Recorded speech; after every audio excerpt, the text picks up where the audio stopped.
বছরও হয় নাই আপনাদের ছেলেরা মেয়েরা রাস্তায় নেমে আসছিল পুলিশের বর্বরতার প্রতিবাদে। আমি আজকেই কথা বলছিলাম আপনাদের কয়েকজনের সাথে।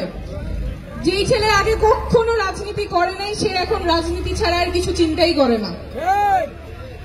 সে রাজনীতি করতো না কিন্তু রাস্তায় নেমে গেছে কারণ তার ভাই রংপুরে আবু সাইদ পুলিশের গুলিতে নিহত হয়েছে। কিন্তু তারপরে সেই পুলিশ আবার বলছে যে না, সেটা পুলিশের গুলিতে মারা যায়নি। সেই ক্ষোভে সেই দুঃখে তারাও রাস্তায় নেমেছে। কিন্তু যেই পুলিশ আমাদের রাষ্ট্রের নাগরিকদের এই ছোট ছোট ছেলে মেয়েদেরকে খুন করেছে সেই পুলিশের কি সংস্কার হয়েছে এতদিন হয়ে গেল? পুলিশের সংস্কার কত দূর? পুলিশ সংস্কার কমিশন হয়েছে, ঐক্যমত্য কমিশনে সেটা নিয়ে আলোচনা করার কথা। আলোচনা কোথায়? একই পুলিশ বাহিনী যে আমাদের ভাই বোনদেরকে রাস্তায় পিটিয়েছে, মেরেছে, ছাত্রলীগ কুপিয়েছে, পুলিশ তাকিয়ে তাকিয়ে দেখেছে, কিছু করে নাই, বরং পুলিশের প্রোটেকশনে এই খুনগুলো হয়েছে। সেই পুলিশ আজকের নতুন বাংলাদেশে তো আর সেই পুলিশ থাকতে পারে না।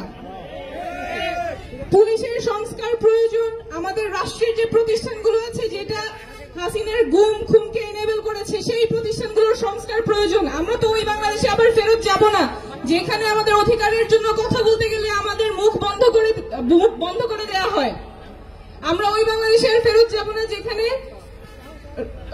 রাষ্ট্রের সাথে নাগরিকের একটা মালিক এবং প্রজার সম্পর্ক থাকে।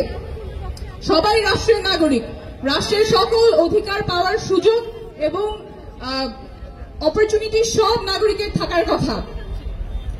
এই পরিবর্তনটার কথাই আমরা বলছি। সারা দেশের সবগুলো জেলায় আমরা এই দেশ গড়তে জুলাই পদযাত্রার মাধ্যমে যে পরিবর্তনগুলো আমরা চাই দেশের ব্যবস্থায়, দেশের প্রতিষ্ঠানে, দেশের সচিবালয়গুলো, মন্ত্রণালয়গুলো সবাই যাতে রাষ্ট্রের নাগরিকের জন্য কাজ করে, এই কথাগুলোই আমরা বলছি। আপনাদের কাছ থেকে শুনছি, সমস্যার কথা শুনছি এবং এইভাবেই আমরা আমাদের রাজনীতি করব যাতে আমরা আপনাদের হয়ে রাজনীতি করতে পারি, আপনাদের ক্ষমতা আপনাদেরকেই ফেরত দিতে পারি। ধন্যবাদ।